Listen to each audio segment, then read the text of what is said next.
তাকে বলো ইস্তাগফিরু রাব্বাকুম, সে যেন তোমার রবের কাছে ইস্তিগফার পড়ে। এবং কি ইস্তিগফার পড়তে হবে আমরা সেটা জানবো রাসূল করিম সাল্লাল্লাহু আলাইহি সাল্লামের হাদিস থেকে। এই জন্য প্রিয় ভাইয়েরা আমার, আপনার জীবনে যা দরকার, গাড়ি বাড়ি ইন্ডাস্ট্রি, আপনার সুন্দর বউ দরকার, আপনি নিয়মিত টানা 40 দিন এই ইস্তিগফার, যেটাকে আমি আপনাকে শিখাইয়া দেব, এটা যদি আপনি পড়তে পারেন ইনশাআল্লাহ আল্লাহ সুবহানাহু ওয়া তাআলা আপনার মনের সকল আশা পূরণ করবে।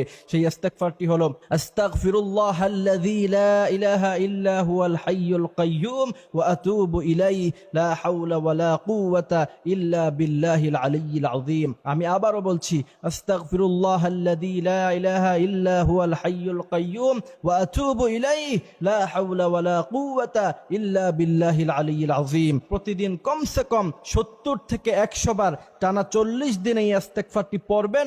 যখন 40 নম্বর দিন আসবে, আপনার যখন ইস্তিগফার পড়া শেষ হয়ে যাবে, আপনি যখন দোয়া করতে যাবেন, দোয়া করার আগে আপনি আরেকটি রাসূলের শিখানো দোয়া পড়ে নেবেন। সেই দোয়াটি হচ্ছে ইয়া হাইয়ু ইয়া কাইয়ুম বিরহমাতিকা নাস্তাগীস ইয়া যাল জালালি ওয়াল ইকরাম। আপনি যখন ইসমে আজমটা পড়বেন আর যখন টানা 40 দিনে ইস্তিগফারের আমলটা করবেন, ইনশাআল্লাহ আল্লাহ পাক আপনার মনের সকল চাহিদা পূরণ করে দিবে।